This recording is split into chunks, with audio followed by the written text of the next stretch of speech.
Have you ever wondered why you get asked certain questions? You know, those questions that you answer with one or two words like, okay, good, went well, yes, no, and so on. Those questions aren't asked to learn more about you. They are asked to qualify you as a prospect or pretend that they are actually interested in your feedback. We'll talk about wasted questions, me marketing, and more on this edition of today's Antidote. Stay tuned for today's Antidote, brought to you by the Renegade Success Network. Today's Antidote features a healthy dose of thought-provoking insights and information for business owners, entrepreneurs, leaders, and nonprofit professionals. Each day since March of 2020, this program has offered that one thing to help you continue on your own unique pathway to success. And now, Renegades, we bring you Bob Graham and Tom Brush. Hey, Tom. Good morning. How are you today, Bob? I'm good. Happy, what's it, Wednesday, right? Gee, it is Wednesday. Wednesday the 23rd. Oh, that's right, because we forgot to mention yesterday was 2/22/22. And I was out last night at a restaurant, and there was a woman who, it was her birthday yesterday, the waitress. Did she turn 22? No. Oh. More like in her early 60s. Okay. But she was talking about how it was 2/22 and that was really important to her all her life. She liked the number 2. And then yesterday was the manifestation of not 3 2s, but 5 2s in a row. Yes. Well, so in our family, everyone but one person has a 2 in their birthday. Wow. 6/2, 6/22, 8/22, 3/2, 2/15. Wow. That I should have played the lottery yesterday. That would have made more sense.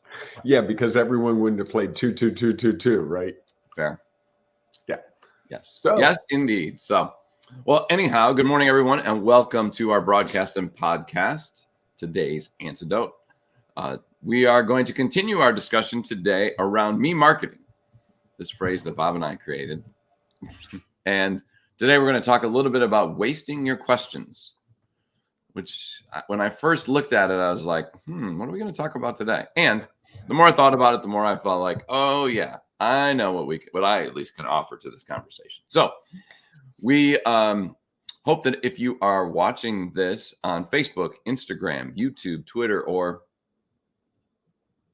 Oh, so sorry. I was reading a comment. LinkedIn Live. You there, Tom? Yeah, I am here. You froze on us. I think you froze on us. Anyhow, someone froze. So if you are watching today, I'm sorry. I got the shiny head. The I don't know what I did, but you got to work on your lighting. You need a lighting professional to come in and get you squared away in the bunker. Yes. So if you happen to be watching the show on any of those platforms, please feel free to share a comment. We know, excuse me. Oh, we know that we're off to a great start. That'll help our show, and it might impact someone else. It might change the direction of our conversation, or help us, or impact something that we thought was real that may change. So we welcome your comments and feedback, thoughts and ideas. And at the end of our show, Bob and I will each offer our one thing, today's antidote. And if you have something you'd like to share around this topic as your antidote, please feel free to share it as well. Because we know that while what we have to offer will help some, what you have to offer will help someone else as well. So we look forward to your thoughts and ideas as we move through the program. If you happen to be listening to our podcast and we realize that you might be able to talk to yourself or maybe the person next to you, we would encourage you to share this with someone else and maybe share it with them with your thoughts or your antidotes. Like, hey, I was thinking about this. I was listening to this podcast and it got me thinking about this. And I thought you might be interested in hearing this episode. Here's my thoughts on it. I'd love to hear yours. What a great way to start a conversation and not waste questions that you might have with the people who are in front of you. I think Tom's given us a little value bomb early today. And If you would like to rate our show, we would love that because that will help other people find us. How should they go about rating us? 5. Bob would like you to rate us at 5 stars. I would. That will help our message get out to more people. You can also, if you happen to be watching this, please feel free to share it on your favorite platform. There might be others out there in Twitter land, Instagram world, LinkedIn community that might find value in what we have to share. And so with that, there's a whole bunch of comments going on here. John Hansen's with us this morning. I see that. If you were listening yesterday, you heard that John got out of Facebook jail, 30 days in Facebook jail. That's a lot. And so already he has posted 6 comments on this. So he clearly was having withdrawal from commenting in Facebook. So, well, he's doing a long drive today. I know. So he's got some downtime. Fair enough. All right. So before we dive into our topic, me marketing and wasting your questions, what are you celebrating today, Bob? It kind of applies to what we're talking about, which is I'm really blessed with a whole bunch of people that in the last couple of months have listened to me a lot, and I've had a lot to share, to say the least. And I was out last night with the guy that was my best man. I was his best man. We've been friends since I was 14. We are married to sisters. And he and I went out last night, and I'd been out with him once before, and I talked a lot, and I felt bad that I talked so much. So last night I said, I'm not going to talk for an hour. Floor is yours. And I was probably good for 25, 30 minutes, which is a long time for me, if you know me. And it was just so nice to be out with someone who was excited for me, who was interested, and who just was celebrating the things I was celebrating because I was excited about them. You know, we don't always get that. And he was asking the questions that were like, oh, wow, that must feel really great. How does that feel? What's different about that from this other thing? We talked about work stuff. We talked about personal stuff. We talked about all kinds of things. And I think there's a real comfort that we have with certain people that sometimes we overlook it. We assume it's there, or we think it's not there. But when you have that, I drove home and I was like, wow, it feels so good just about like being able to share my excitement about 4 or 5 different things and not get judged, not get evaluated, not get criticized for it. It was like, hey, okay. And it's what we say, right? What's real to you is what's real. Being real and having someone just accept you as how you're real can be really powerful. And I think it's going to apply to our messaging later today about me marketing. I like it. So my celebration is, it's interesting how sometimes I'm celebrating how our worlds sometimes collide. And so as I was writing a post for LinkedIn yesterday, and the focus was on, because we talked yesterday on our show about talk as a part of me marketing. And as I was doing that, and we mentioned something about getting an egg timer so that you could time yourself. Maybe that was on Monday. I'm losing my days. And the whole idea of the timer was fascinating to me. And as I was starting to write, I was like, well, wait a minute. That's kind of like the possession clock running out in a lacrosse game. Yes. And so I was able to use that reference in a LinkedIn post, that just saying, you know, when kind of like the teams that are really strong realize that there are plenty of opportunities in a game, and that they are not panicking when the possession clock comes to an end. Just like somebody who's really comfortable at a networking event and is comfortable about making relationships realizes that there might be another opportunity, that if they don't feel like they have to get everything they have in a 90-second time frame that they may have with someone, that's okay. And the teams that are not as confident in their skills are the ones who, when it gets down to 20, panic and really don't know what to do. And usually the clock runs out before they get a shot. And then they are frustrated because they lost that possession. And it was just such an interesting parallel to, you know, being at a networking event and having someone who feels like, well, I've only got my 90 seconds. I got to tell you everything I possibly can in my 90 seconds. or they just choose to be like, you know what, we're ignoring it and we're just going to talk forever and ever. And so how often many things in our lives relate to the other things that are happening in our lives. And I'm just celebrating the fact that we can leverage other parts of our life in other things we do. Then why don't we make the big celebration for Renegades the celebration of connections, connecting the dots between different things, because that's really important, especially when you're trying to explain what it is you do. You know, the way we teach throughout history has been, this is what you know, this is the new thing, and bringing the two together. So it's a great opportunity to really highlight that. Tom, we've got some really good comments from John. The first one is, the only thing people want is to be loved and accepted, which I can't agree more. And then he's giving you a hard time. All phones have timers. Is this 1980 with the egg timer? So, well, it's interesting. Correct. All phones do have timers, and you could do that. Although there is something, a little bit of pressure of the tick, tick, tick, tick, tick, tick of the egg timer. Well, you don't hear ticking. You see the grains of sand going down, right? Oh, you're talking. I'm sorry. I was thinking of the. Sorry, I'm even older than you. Sorry. Yeah, you're right. Makes noise. I'm back. Yeah, and I think the tick, tick, ticking is kind of like that pressure in your head. So, yes, people haven't probably used egg timers. They use the timer on their microwave or on their stove or on their phone. And the watch. None of those that I'm aware give that tick, tick, tick, tick, which I think is changes the feelings that you have as you know, all right, time is winding down. If it's just silently running on my phone, I don't really know. So I just thought that was why I chose egg timers, John. But I appreciate the fact that you think that we need to update sometimes our language. Fair. All right. So now that we have our celebrations complete, it's time to dive into our topic. And the topic, as we mentioned at the start, was this week we're talking about me marketing and really what that looks like when it's really all about you, the messages you're putting out, not really about how are you helping or serving the clients that you have, potential customers you have. And I, we talked a little bit about this off the show the other day as we were just sort of generally talking about things that happen when we market or network. And so the whole idea of wasting your questions, I thought was a really interesting one.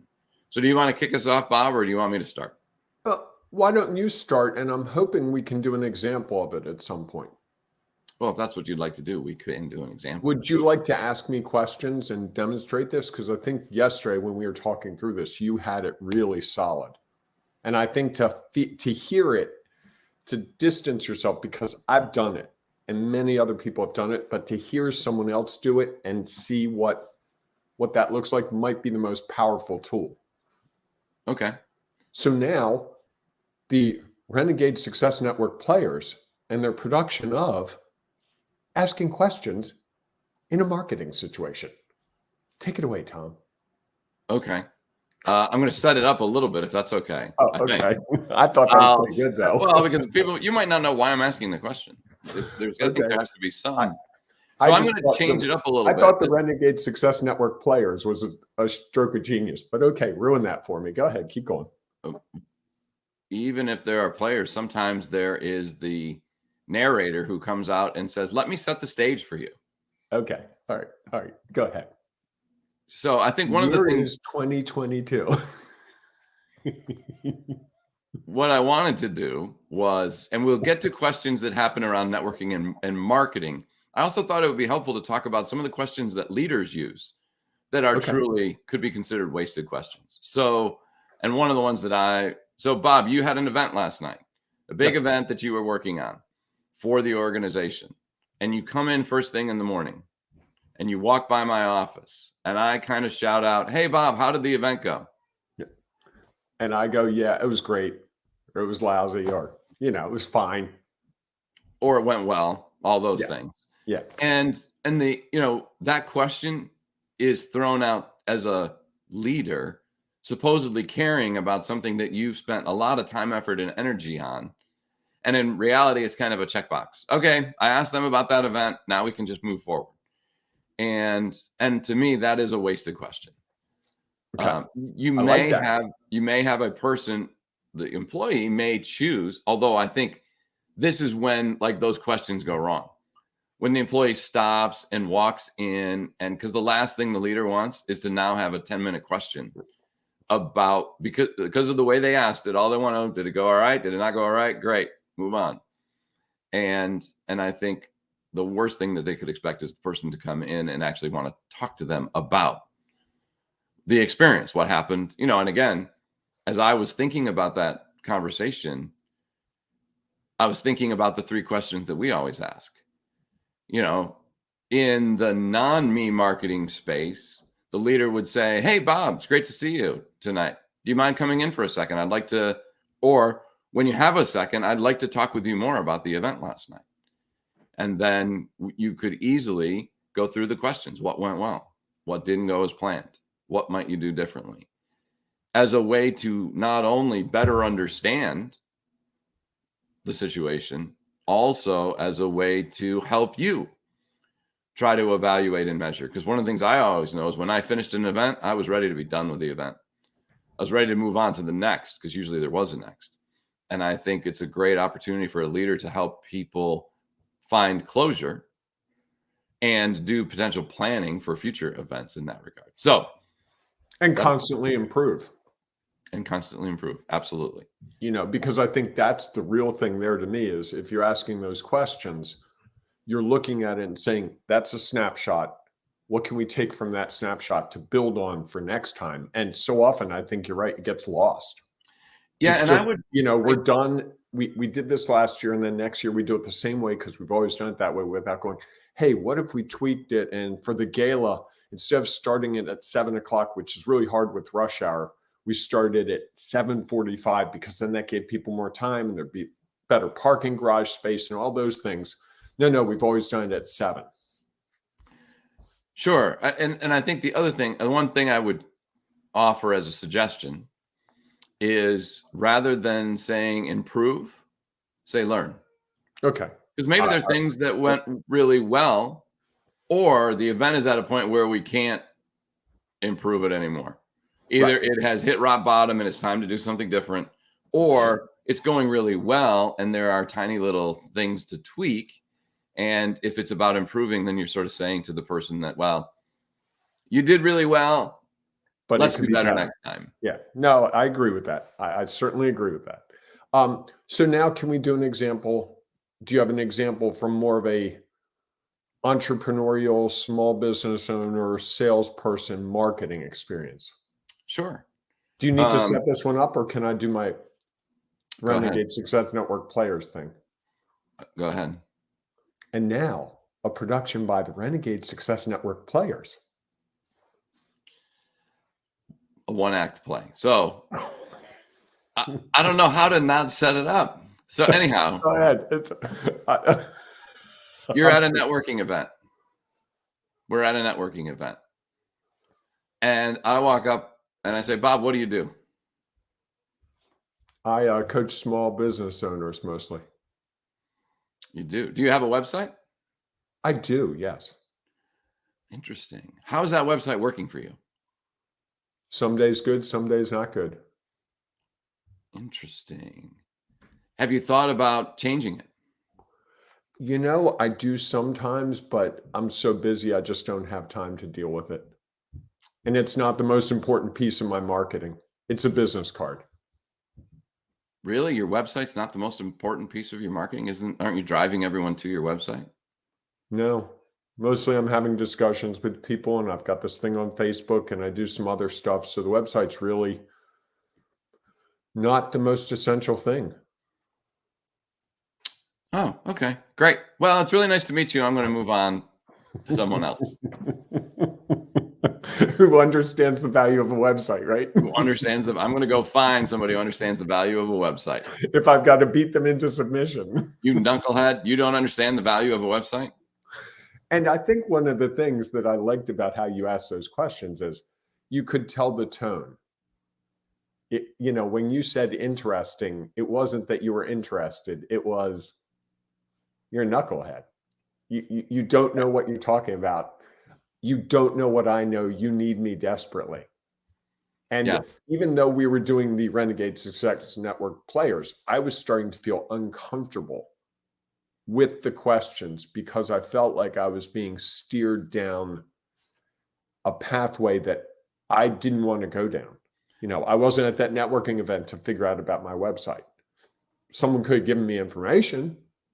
They could have said to me, hey, I was on your website because I saw you were coming today and I saw 3 typos on the first page. Now I'm paying attention. Right. Or I checked your Google ranking. Do you know that you're on page 6 and your competitors are on page 1 and 2? I did not know that. Now there's an opportunity to discuss it, right? Now that it's not so much a question, it's wow, this person invested in me. Now I have the opportunity to say, oh, wow, that investment, wow, if you're willing to invest in that way in me, you might be a viable person. But I think just asking steering questions can be very off-putting. Well, and it's really driving. And in some ways, that's what people do, right? You drive you to find your pain, although a lot of times they create a pain that isn't really there. Right. Which is a tactic. People use it all the time and it's very effective. You may in that conversation have been like, the other way you could have felt was, well, what does he know that I don't know? Right. And is there something? So they're like, that's not, it is a way that you could do it. I think one of the challenges is it is clearly all about all those questions I asked were really about me, about how can I get this person to understand that I know that he needs my help, whether he really does or not. And I think that's part of the challenge is because I don't know anything about your business. I don't know who you're trying to attract. I don't know who, like I had somebody call me the other day and was like, well, how do you get your leads? And I was like, through networking and connections. And you mean you're not just out cold calling people? I'm like, nope. Nope. And obviously you haven't done a whole lot of looking into anything that I do, or you would have realized that. And so in reality, there's no conversations. And here's an interesting point. And I think this is John, but I'm not sure. He says, there's a huge value of knowing when to move on, though. Yes. And here's what I would offer. That is, and here's what I would offer to that. I moved on because I didn't see any value in Bob as a potential customer. It wasn't going to lead to an easy sale. Correct. Right? And I think that's one of the things is that my questions were so focused on Bob, I didn't learn anything about him or who he knows. And had I approached it differently, I might have learned that, he's also part of this huge coaching consortium, and websites is a huge challenge for all of them.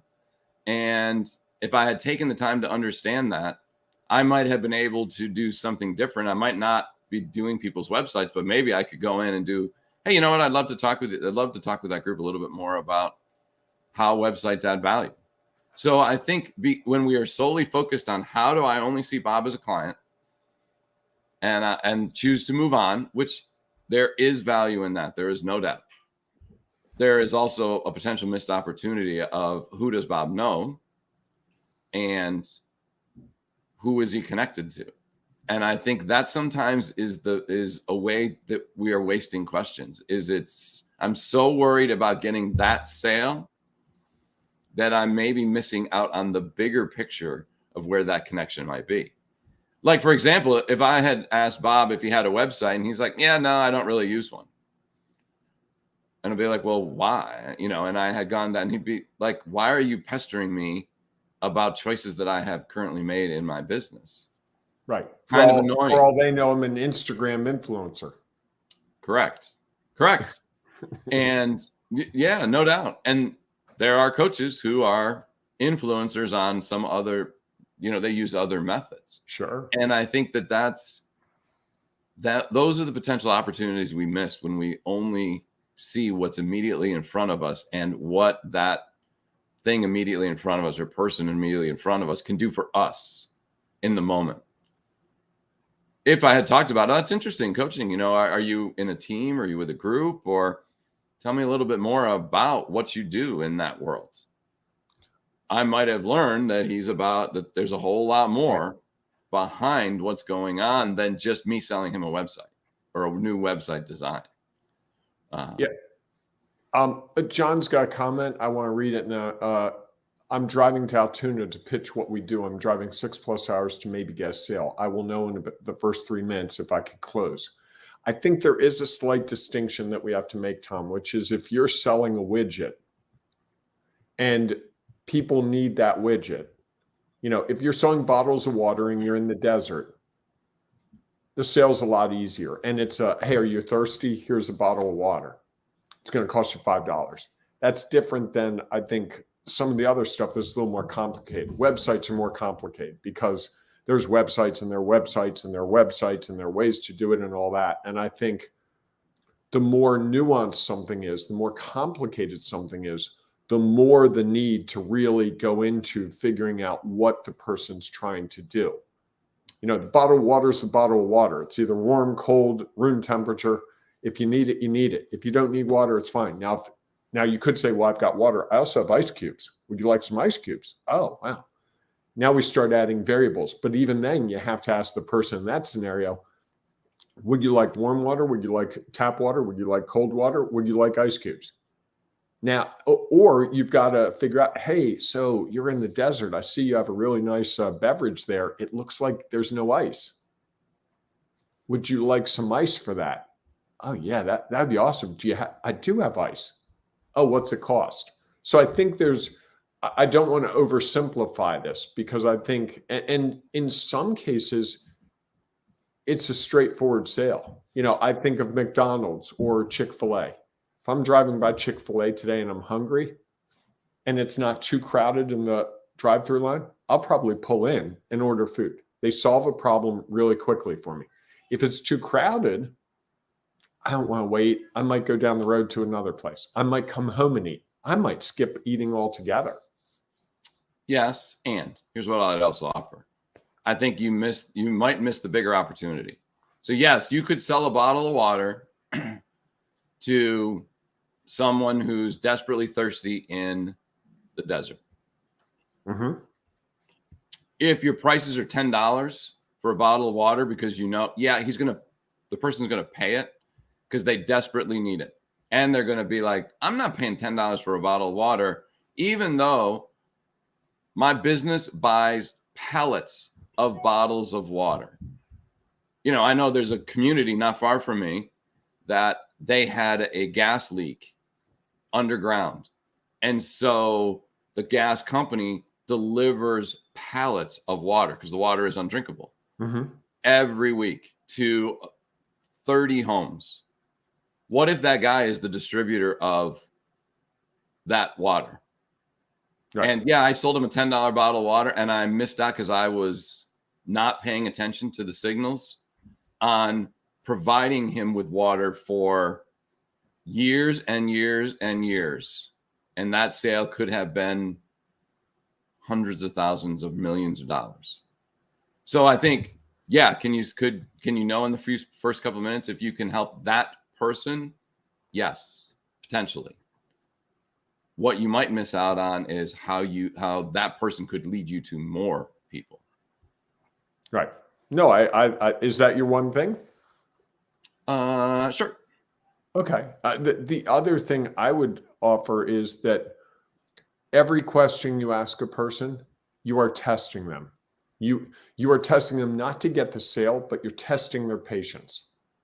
And thoughtful questions tend to draw more interest than what I think of as throwaway questions. Like, do you have insurance?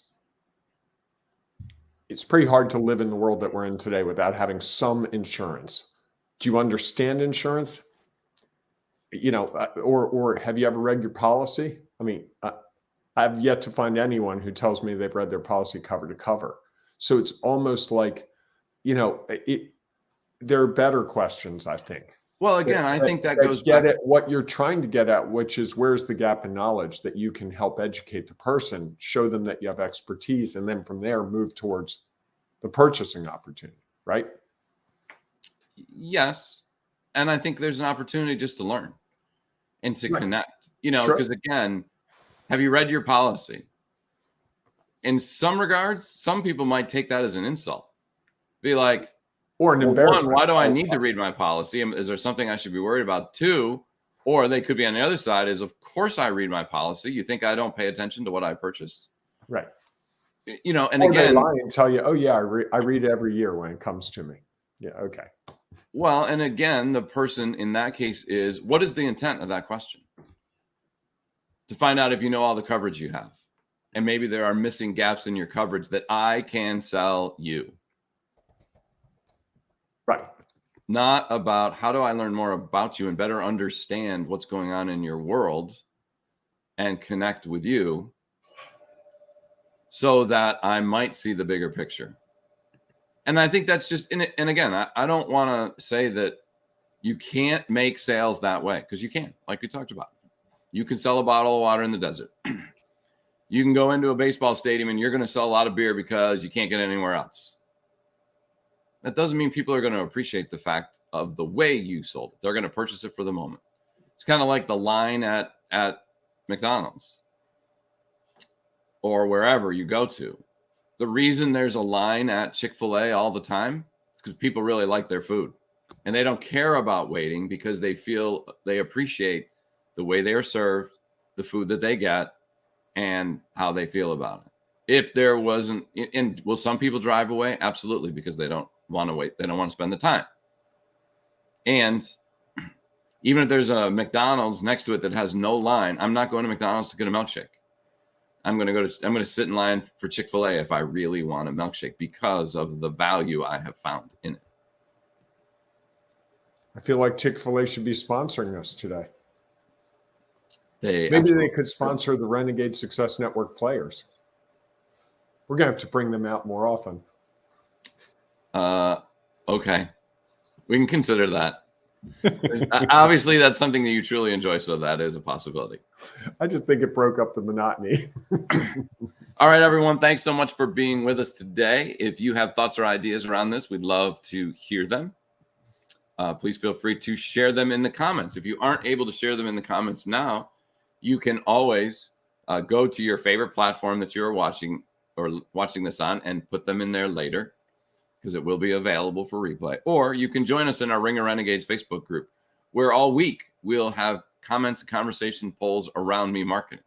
And you can join in that conversation, and we would love to have you be a part of it and share the value that you have as you are finding your next step along your own unique pathway to success. So with that, thanks for being a part of our show. We look forward to seeing you inside the Ring of Renegades Facebook group, or we'll see you tomorrow morning, 8 a.m. Eastern time, for our next edition of today's Antidote. Have a great day, everyone. Hey, embrace the renegade in you and look for those connections. There are more of them than you realize. Yes, there are. Take care, everyone. Thanks for listening to today's Antidote, powered by the Renegade Success Network. The Renegade Success Network helps you confidently create your own unique pathway to success. To learn more about the Renegade Success Network and how you can take your next step, follow us on Twitter, connect on LinkedIn, or join the Ring of Renegades Facebook group. For full details on how you can join our community, go to renegadesuccessnetwork.com. Embrace the renegade in you.